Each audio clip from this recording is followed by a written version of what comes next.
Hello everyone, welcome to Commerce Classroom. Banking and insurance എന്ന സബ്ജക്റ്റിലെ വളരെ പ്രധാനപ്പെട്ട ക്വസ്റ്റ്യൻസ് ആണ് നമ്മൾ ഇന്നത്തെ വീഡിയോയിലൂടെ ഡിസ്കസ് ചെയ്യുന്നത്. ഓരോ മൊഡ്യൂളിലും ചോദിക്കാൻ സാധ്യതയുള്ളതും മുൻ വർഷങ്ങളിൽ ചോദിച്ചതുമായിട്ടുള്ള ക്വസ്റ്റ്യൻസ് ആണ് നമ്മൾ പറയുന്നത്. ഫസ്റ്റ് മൊഡ്യൂൾ ആണ് ഇൻട്രൊഡക്ഷൻ ടു ബാങ്കിങ്. ഈ ഭാഗത്ത് വളരെ പ്രധാനമായിട്ട് നോക്കേണ്ടത് മീനിങ് ആൻഡ് ഡെഫിനിഷൻ. ഒരു പ്രാവശ്യം ഡിഫൈൻ ബാങ്ക് എന്ന് പറഞ്ഞിട്ട് ഷോർട്ട് ആൻസർ ടൈപ്പ് ആയിട്ട് ക്വസ്റ്റ്യൻ വന്നിട്ടുണ്ട്. ദെൻ അതിനു മുമ്പായിട്ട് ഡിഫൈൻ ബാങ്കർ എന്നുള്ളൊരു ക്വസ്റ്റ്യൻ വന്നിട്ടുണ്ട്. ദെൻ പിന്നീട് വരുന്ന ടൈപ്സ് ഓഫ് ബാങ്ക്. ആ ടൈപ്സ് ഓഫ് ബാങ്കിൽ ഓരോന്നും സ്പെസിഫിക് ആയിട്ട് ഷോർട്ട് ആൻസർ ടൈപ്പ് ആയിട്ട് ചോദിക്കാം. ദെൻ പിന്നീട് വരുന്നത് structure of banking in India. ഒരു പ്രാവശ്യം എസ്എ ക്വസ്റ്റ്യൻ ആയിട്ട് ഈ ഒരു ക്വസ്റ്റ്യൻ വന്നിട്ടുണ്ട്. ദെൻ പിന്നീട് വരുന്ന വളരെ പ്രധാനപ്പെട്ടതാണ് functions of commercial banks. Commercial ബാങ്കിന്റെ ഫങ്ഷൻസ് അതിൽപ്പെട്ടതാണ് കൺവെൻഷണൽ ഫങ്ഷൻസും ഇന്നോവേറ്റീവ് ഫങ്ഷൻസും. ഇതിൽ നിന്നും സ്ഥിരമായിട്ട് ക്വസ്റ്റ്യൻസ് വരാറുണ്ട്. ദെൻ പിന്നീട് വളരെ പ്രധാനമായിട്ട് വരുന്ന ടോപ്പിക്കാണ് സെൻട്രൽ ബാങ്ക്. സെൻട്രൽ ബാങ്കിന്റെ ഫങ്ഷൻസും ദെൻ അതിന്റെ ഫീച്ചേഴ്സ് ഒക്കെ ഒരു പ്രാവശ്യം ചോദിച്ചിട്ടുണ്ട്. Then reserve bank of India RBI കുറിച്ച് നോട്ട് ചെയ്താൻ വേണ്ടിയിട്ട് ചോദിച്ചിട്ടുണ്ട്. അതേപോലെ RBIയുടെ ഫങ്ഷൻസ് ചോദിച്ചിട്ടുണ്ട്. ദെൻ RBIയുമായി ബന്ധപ്പെട്ട് methods of credit control, credit control weapons ഏതൊക്കെയാണ് എന്നും ക്വസ്റ്റ്യൻസ് വരാറുണ്ട്. വളരെ പ്രധാനപ്പെട്ട ഈ രണ്ട് ഭാഗവും ഇമ്പോർട്ടൻ്റ് ആയിട്ട് നോക്കേണ്ട ഒരു ടോപ്പിക്കാണ്. ടൈപ്സ് ഓഫ് ബാങ്കിൽ പെട്ടതാണ് ഇതൊക്കെ. തീർച്ചയായിട്ടും ഓരോന്ന് സ്പെസിഫിക് ആയിട്ട് നോക്കേണ്ടതുണ്ട്. ദെൻ പിന്നീട് വരുന്നത് ടൈപ്സ് ഓഫ് ബാങ്കിങ് സിസ്റ്റം. ഈ ഭാഗത്തുനിന്ന് ഷോർട്ട് ആൻസർ ടൈപ്പ് ആയിട്ട് ഏതെങ്കിലും ഒന്ന് ചോദിക്കാറുണ്ട്. ഒരു പ്രാവശ്യം കറസ്പോണ്ടന്റ് ബാങ്കിങ് ആയിരുന്നു ചോദിച്ചിരുന്നത്. അപ്പോൾ ബാക്കിയുള്ള കാര്യങ്ങളൊക്കെ ഒന്ന് എന്താണ് എന്ന് മനസ്സിലാക്കുക. Unit banking, branch banking, group banking, chain banking, mixed banking തുടങ്ങിയ കാര്യങ്ങളൊക്കെ എന്താണ് എന്നുള്ളത് ഒന്ന് മനസ്സിലാക്കി വെക്കുക. ഈ മൊഡ്യൂളിലെ വളരെ പ്രധാനപ്പെട്ട ഒരു ടോപ്പിക്കാണ് functions of commercial bank. Commercial ബാങ്കിന്റെ ഫങ്ഷൻസിനെ രണ്ടായിട്ടാണ് ക്ലാസിഫൈ ചെയ്തിട്ടുള്ളത്: കൺവെൻഷണൽ ഫങ്ഷൻസും മോഡേൺ ഫങ്ഷൻസും. ഈ മോഡേൺ ഫങ്ഷൻസ് മാത്രം ഒരു പ്രാവശ്യം ഷോർട്ട് എസ്സേ ആയിട്ട് ക്വസ്റ്റ്യൻ ചോദിച്ചിട്ടുണ്ട്. കൺവെൻഷണൽ ഫങ്ഷൻസിനെ രണ്ടായിട്ടാണ് ക്ലാസിഫൈ ചെയ്തിട്ടുള്ളത്: പ്രൈമറി ഫങ്ഷൻസും സെക്കൻഡറി ഫങ്ഷൻസും. പ്രൈമറി ഫങ്ഷൻസിൽ വരുന്ന വളരെ പ്രധാനപ്പെട്ട 4 കാര്യങ്ങളാണ് ഇത്: accepting deposits, making loans and advances, credit creation, use of cheque system. അതിൽ ആക്സെപ്റ്റിംഗ് ഡെപ്പോസിറ്റ്സിൽ ടൈപ്സ് ഓഫ് ഡെപ്പോസിറ്റ്സ് മാത്രം ഒരു പ്രാവശ്യം ക്വസ്റ്റ്യൻ വന്നിട്ടുണ്ട്. അപ്പോൾ ഇതിൽ ഓരോ ടോപ്പിക്കും നിർബന്ധമായിട്ടും ഡീപ്പായിട്ട് നിങ്ങൾ പഠിച്ചിരിക്കണം. അതേപോലെ ക്രെഡിറ്റ് ക്രിയേഷൻ ഒരു പ്രാവശ്യം ക്വസ്റ്റ്യൻ വന്നിട്ടുണ്ട്. ഓക്കെ, സെക്കൻഡറി ഫങ്ഷൻസിൽ പെട്ടതാണ് ഏജൻസി സർവീസസും ജനറൽ യൂട്ടിലിറ്റി സർവീസസും. എസ്എ ക്വസ്റ്റ്യൻ ആണ് എന്നുണ്ടെങ്കിൽ ഇത് മൊത്തമായിട്ടായിരിക്കും ചോദിക്കുക. ദെൻ ഷോർട്ട് എസ്സേ ആണ് എന്നുണ്ടെങ്കിൽ പ്രൈമറി ഫങ്ഷൻസ് മാത്രം. ഒരു പ്രാവശ്യം അങ്ങനെയായിരുന്നു ചോദിച്ചിരുന്നത്, പ്രൈമറി ഫങ്ഷൻസ് മാത്രം. അതേപോലെ മോഡേൺ ഫങ്ഷൻസ് മാത്രമായിട്ടും ചോദിച്ചിട്ടുണ്ട്.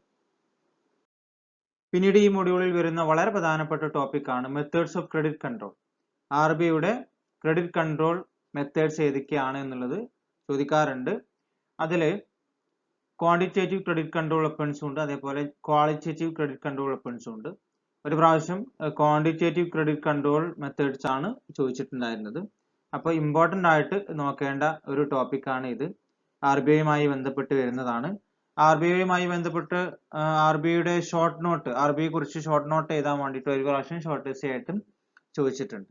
അതേപോലെ RBIയുടെ ഫങ്ഷൻസും ഇമ്പോർട്ടൻ്റ് ആണ്. പിന്നെ വരുന്നതാണ് ക്രെഡിറ്റ് കൺട്രോൾ. അതിൽപ്പെട്ട ക്വാണ്ടിറ്റേറ്റീവ് ക്രെഡിറ്റ് കൺട്രോൾ വരുന്നതാണ് bank rate policy, open market operation, variable cash reserve ratio CRR, അതേപോലെ സ്റ്റാറ്റ്യൂട്ടറി ലിക്വിഡിറ്റി റേഷ്യോ SLR. അപ്പോൾ ഇതിൽ ഓരോന്ന് സ്പെസിഫിക് ആയിട്ട് ചോദിക്കാനുള്ള സാധ്യതയും ഉണ്ട്.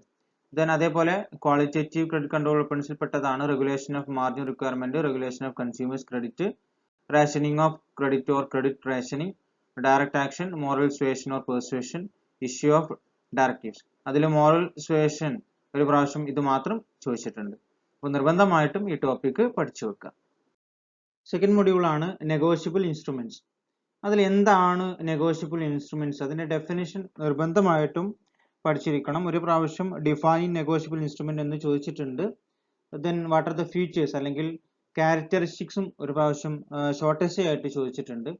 ദെൻ ടൈപ്സ്, ഏതൊക്കെ ടൈപ്സ് ഓഫ് നെഗോഷ്യബിൾ ഇൻസ്ട്രുമെന്റ് ആണെന്നുള്ളത് പഠിക്കണം. ദെൻ പാർട്ടീസ് ടു നെഗോഷ്യബിൾ ഇൻസ്ട്രുമെന്റും നിർബന്ധമായിട്ട് പഠിച്ചിരിക്കേണ്ട കുറച്ച് കാര്യങ്ങളാണ് ബേസിക് ആയിട്ടുള്ളത്.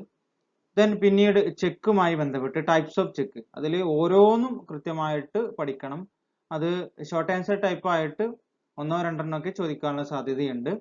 ദെൻ പിന്നീട് വരുന്നത് ക്രോസിംഗ് ഓഫ് ചെക്ക് ആണ്, ഇമ്പോർട്ടന്റ് ആണ്, എസ്എ ക്വസ്റ്റ്യൻ ആയിട്ടും ഷോർട്ടസ്റ്റ് ആയിട്ടും ചോദിക്കാൻ സാധ്യതയുള്ള ഒന്നാണ്. പിന്നെ ഡ്രാഫ്റ്റ്, ചെക്കും ഡ്രാഫ്റ്റും തമ്മിലുള്ള ഡിഫറൻസും ഇമ്പോർട്ടന്റ് ആണ്. ദെൻ പിന്നീട് വരുന്നതാണ് എൻഡോഴ്സ്മെന്റ്, എസ്എ ക്വസ്റ്റ്യൻ ആയിട്ട് ഒരു പ്രാവശ്യം ചോദിച്ചിട്ടുള്ള ഒന്നാണ്. ദെൻ അതിന്റെ importance, then regularity of endorsement, liability of endorser. അപ്പൊ എൻഡോഴ്സ്മെന്റുമായി ബന്ധപ്പെട്ട കുറച്ച് കാര്യങ്ങൾ നിർബന്ധമായിട്ട് പഠിക്കണം. ദെൻ ഇലക്ട്രോണിക് പേയ്മെന്റുമായി ബന്ധപ്പെട്ട കുറച്ച് കാര്യങ്ങളുണ്ട്, അതും ഓർത്തു വെക്കുന്നത് നന്നാവും. നെഗോഷ്യബിൾ ഇൻസ്ട്രുമെന്റിനെ പ്രധാനമായിട്ടും രണ്ടായിട്ടാണ് ക്ലാസിഫൈ ചെയ്തിട്ടുള്ളത്. ഒന്ന് ഇൻസ്ട്രുമെന്റ്സ് നെഗോഷ്യബിൾ ബൈ ലോ, നിയമപരമായിട്ട് പ്രധാനമായിട്ടും മൂന്നെണ്ണാണുള്ളത്. നെഗോഷ്യബിൾ ഇൻസ്ട്രുമെന്റ്സ് ആക്ട് 1881 പ്രകാരം മൂന്നെണ്ണാണുള്ളത്. ഒന്ന് promissory note, then bill of exchange, check. ഈ മൂന്നെണ്ണാണ്. ഈ മൂന്ന് കാര്യങ്ങളെ കുറിച്ചും കൃത്യമായ രീതിയിൽ പഠിച്ചിരിക്കണം. Promissory note, bill of exchange, check.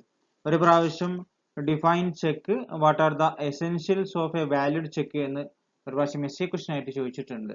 അപ്പൊ നിർബന്ധമായിട്ടും ആ കാര്യങ്ങളെ കുറിച്ച് മനസ്സിലാക്കണം. Then instruments negotiable by custom or usage of trade. Custom അല്ലെങ്കിൽ യൂസേജ് ഓഫ് ട്രേഡിന്റെ അടിസ്ഥാനത്തിൽ ഒരുപാട് ഇൻസ്ട്രുമെന്റ്സുകൾ ഉണ്ട്, അതിൽ പെട്ടതാണ് ഈ കാര്യങ്ങൾ. അപ്പം ഈ മൂന്ന് കാര്യങ്ങൾ നിർബന്ധമായിട്ടും promissory note, bill of exchange, check, ഈ മൂന്ന് നെഗോഷ്യബിൾ ഇൻസ്ട്രുമെന്റിനെ കുറിച്ചും ഡീപ്പായിട്ട് പഠിക്കാം. പിന്നീട് ഈ മൊഡ്യൂളിൽ പ്രധാനമായിട്ട് നോക്കേണ്ട ഒന്നാണ് ക്രോസിംഗ് ഓഫ് ചെക്ക്. അതിൽ ടൈപ്സ് ഓഫ് ക്രോസിംഗിൽ ഒരുപാട് കാര്യങ്ങൾ പറയുന്നുണ്ട്. General crossing, special crossing, not negotiable crossing, account payee crossing, double crossing, obliterating crossing. ഒരു പ്രാവശ്യം ജനറൽ ക്രോസിംഗും സ്പെഷ്യൽ ക്രോസിംഗും തമ്മിലുള്ള ഡിഫറൻസ് ഷോർട്ട് എസ്സേ ആയിട്ട് ചോദിച്ചിട്ടുണ്ട്. അതേപോലെ എസ്ഐ ആയിട്ടും ചോദിച്ചിട്ടുണ്ട്. What is crossing, what are the types എന്ന് ഒരു പ്രാവശ്യം എസ്ഐ ക്വസ്റ്റ്യൻ ആയിട്ടും ചോദിച്ചിട്ടുണ്ട്. ദെൻ കൈൻഡ്സ് ഓഫ് എൻഡോഴ്സ്മെന്റ് ഒരു പ്രാവശ്യം എസ്ഐ ക്വസ്റ്റ്യൻ ആയിട്ട് ചോദിച്ചതാണ്. എൻഡോഴ്സ്മെന്റ് എന്താണ് എന്നുള്ളത് നിർബന്ധമായിട്ട് പഠിക്കണം. അതേപോലെ അതിന്റെ ടൈപ്സും നിർബന്ധമായിട്ട് പഠിക്കണം. അപ്പൊ ഈ മൊഡ്യൂളിൽ കൃത്യമായ രീതിയിൽ നോക്കേണ്ട കാര്യങ്ങൾ നമ്മൾ പറഞ്ഞു. അതിൽ ചെക്കുമായി ബന്ധപ്പെട്ടതൊക്കെ ഒരു പ്രാവശ്യം കൂടുതൽ കാര്യങ്ങൾ അതിൽ നിന്ന് ചോദിച്ചിട്ടുണ്ട്. ഡിഫൈൻ ചെക്ക് എന്താണെന്ന് ചോദിച്ചിട്ടുണ്ട്. അതേപോലെ ടൈപ്സ് ഓഫ് ചെക്കിൽ എന്താണ് ക്രോസ്ഡ് ചെക്ക്, അതേപോലെ ഗിഫ്റ്റ് ചെക്ക് എന്താണ്, സ്റ്റീൽ ചെക്ക് എന്താണെന്നുള്ളതൊക്കെ ചോദിച്ചിട്ടുണ്ട്. അപ്പോൾ ഷോർട്ട് ആൻസർ ടൈപ്പ് ആയിട്ട് ക്വസ്റ്റ്യൻസ് ഒക്കെ ആ ടേമുകൾ, ഇതിൽ പറഞ്ഞിട്ടുള്ള ടേമുകൾ നിർബന്ധമായിട്ടും നിങ്ങൾ പഠിച്ചിരിക്കണം. അതൊക്കെ ഷോർട്ട് ആൻസർ ടൈപ്പ് ആയിട്ട് ക്വസ്റ്റ്യൻ വരാൻ സാധ്യതയുള്ളതാണ്. തേർഡ് മൊഡ്യൂൾ ആണ് ഇ ബാങ്കിങ്. എന്താണ് ഇ ബാങ്കിങ് അല്ലെങ്കിൽ ഇന്റർനെറ്റ് ബാങ്കിങ് നിർബന്ധമായിട്ടും പഠിച്ചിരിക്കണം. ഒരു പ്രാവശ്യം explain the term E banking എന്ന് ഷോർട്ട് ആൻസർ ആയിട്ട് ക്വസ്റ്റ്യൻ വന്നിട്ടുണ്ട്. അതേപോലെ what are the advantages of internet banking എന്ന് ഷോർട്ടസ്റ്റ് ആയിട്ട് ചോദിച്ചിട്ടുണ്ട്. What are the dimensions of E banking എന്നും ഷോർട്ടസ്റ്റ് ആയിട്ടും ചോദിച്ചിട്ടുണ്ട്. നിർബന്ധമായിട്ടും ഇ ബാങ്കിങ്ങിനെ കുറിച്ചുള്ള ഒരു ധാരണ ഉണ്ടാവണം. ദെൻ ഇതിൽ ഒരുപാട് കോൺസെപ്റ്റുകൾ പറയുന്നുണ്ട്. ഷോർട്ട് ആൻസർ ടൈപ്പ് ആയിട്ടൊക്കെ ചോദിക്കാൻ സാധ്യതയുള്ള ഒരുപാട് കോൺസെപ്റ്റുകൾ ഇതിലുണ്ട്. അതിൽപ്പെട്ട ഒന്നാണ് core banking, centralised online real time electronic banking. ഒരു പ്രാവശ്യം ചോദിച്ചൊരു ക്വസ്റ്റ്യൻ ആണ് ഷോർട്ട് ആൻസർ ആയിട്ട്. ദെൻ പിന്നീട് വരുന്ന ECS എന്താണ്, അതേപോലെ ഇലക്ട്രോണിക് ഫണ്ട് ട്രാൻസ്ഫർ എന്താണ് എന്നുള്ളത് കൃത്യമായിട്ട് അറിയാം. ഒരു പ്രാവശ്യം what is electronic transfer of funds എന്ന് ചോദിച്ചിട്ടുണ്ട്. അതിൽപ്പെട്ടതാണ് RTGS, അതേപോലെ NEFT. അപ്പൊ അതും ഒന്ന് പഠിച്ചു വെക്കുക. ദെൻ പിന്നീട് വരുന്ന ഒരു ടേം ആണ് society for world wide inter bank financial telecommunication, SWIFT എന്ന് പറയും. ദെൻ അതേപോലെ ഈ ചെക്ക് എന്താണ്, any time money, ATM, credit card, debit card, smart card. ഒരു പ്രാവശ്യം വാട്ട് ഈസ് ക്രെഡിറ്റ് കാർഡ് എന്നൊക്കെ ചോദിച്ചിട്ടുണ്ട്. Then what are the difference between debit card and credit card ഒക്കെ ഷോർട്ടസ്റ്റ് ആയിട്ടൊക്കെ ചോദിച്ചിട്ടുണ്ട്. പിന്നീട് വരുന്നതാണ് ഇ ബേസ്ഡ് സർവീസ്. ഒരുപാട് ഇ ബേസ്ഡ് സർവീസസ് ഉണ്ട്. ഒരു പ്രാവശ്യം എസ്എ ക്വസ്റ്റ്യൻ ഈ ഭാഗത്ത് നിന്ന് ചോദിച്ചിട്ടുണ്ടായിരുന്നു. What are the popular services covered under E banking എന്ന് ഒരു പ്രാവശ്യം ചോദിച്ചിട്ടുണ്ട്. അതേപോലെ what is internet banking, explain the advantages and disadvantages of internet banking. അതും ഒരു പ്രാവശ്യം എസ്എ ക്വസ്റ്റ്യൻ ആയിട്ട് ചോദിച്ചിട്ടുണ്ട്. ദെൻ എന്താണ് മൊബൈൽ ബാങ്കിങ്, ടെലി ബാങ്കിങ്. പിന്നീട് വരുന്ന ഫിനാൻഷ്യൽ ഇൻക്ലൂഷൻ എന്താണ്, ഫിനാൻഷ്യൽ ഇൻക്ലൂഷൻ ഒക്കെ ചോദിക്കാൻ സാധ്യതയുള്ള ഒരു ക്വസ്റ്റ്യൻ ആണ്. ഓക്കെ, അപ്പൊ പ്രധാനമായിട്ടും ഈ ഭാഗങ്ങളൊന്ന് പഠിച്ചു വെക്കുക. ഫോർത്ത് മൊഡ്യൂൾ ആണ് ഇൻട്രൊഡക്ഷൻ ടു ഇൻഷുറൻസ്. ഫോർത്ത് മൊഡ്യൂളും ഫിഫ്ത്ത് മൊഡ്യൂളും ഇൻഷുറൻസുമായി ബന്ധപ്പെട്ട് വരുന്നതാണ്. ആദ്യത്തെ 3 മൊഡ്യൂൾ ബാങ്കിങ്ങുമായി ബന്ധപ്പെട്ടതാണ്. ഈ മൊഡ്യൂളിൽ പ്രധാനമായിട്ട് നോക്കേണ്ടത് ഇൻഷുറൻസ് എന്താണ് എന്ന് നിർബന്ധമായിട്ട് പഠിക്കണം. ഡിഫൈൻ ഇൻഷുറൻസ് എന്ന് ചോദിക്കാറുണ്ട്. Then need of insurance, then general principles or essentials of insurance contract. ഇൻഷുറൻസുമായി ബന്ധപ്പെട്ട നേച്ചർ, ഫീച്ചേഴ്സ്, ഇമ്പോർട്ടൻസ് അതൊക്കെ പ്രധാനമായിട്ടും നോക്കേണ്ടതാണ്. എസ്എ ക്വസ്റ്റ്യൻ ആയിട്ടും ഷോർട്ട് എസ്സേ ആയിട്ടൊക്കെ ചോദിക്കാറുണ്ട്. ഫീച്ചേഴ്സ് ഓഫ് ഇൻഷുറൻസ്, അതേപോലെ നേച്ചർ, ഇമ്പോർട്ടൻസ് ഓഫ് ഇൻഷുറൻസ് ഒക്കെ പ്രധാനമായിട്ടും നോക്കേണ്ടതാണ്. ദെൻ പിന്നീട് വരുന്ന ജനറൽ പ്രിൻസിപ്പിൾസ് അല്ലെങ്കിൽ എസെൻഷ്യൽസ് ഓഫ് ഇൻഷുറൻസ് കോൺട്രാക്ട്, അതേപോലെ ബേസിക് പ്രിൻസിപ്പിൾസ് ഓഫ് ഇൻഷുറൻസ്. ആ ബേസിക് പ്രിൻസിപ്പിൾസിൽ ഓരോ പ്രിൻസിപ്പിളും നിർബന്ധമായിട്ട് പഠിക്കണം. അത് സ്പെസിഫിക് ആയിട്ട് ഷോർട്ട് ആൻസർ ടൈപ്പ് ആയിട്ടൊക്കെ ചോദിക്കാറുണ്ട്. ദെൻ റീ ഇൻഷുറൻസ് എന്താണ്, അതേപോലെ ഡബിൾ ഇൻഷുറൻസ് എന്താണ്, അതിന്റെ ഡിഫറൻസ്. റീ ഇൻഷുറൻസ് അല്ലെങ്കിൽ ഡബിൾ ഇൻഷുറൻസ് ഒക്കെ ഷോർട്ട് ആൻസർ ടൈപ്പ് ആയിട്ടൊക്കെ ചോദിക്കാറുണ്ട്. ദെൻ അത് തമ്മിലുള്ള ഡിഫറൻസ്.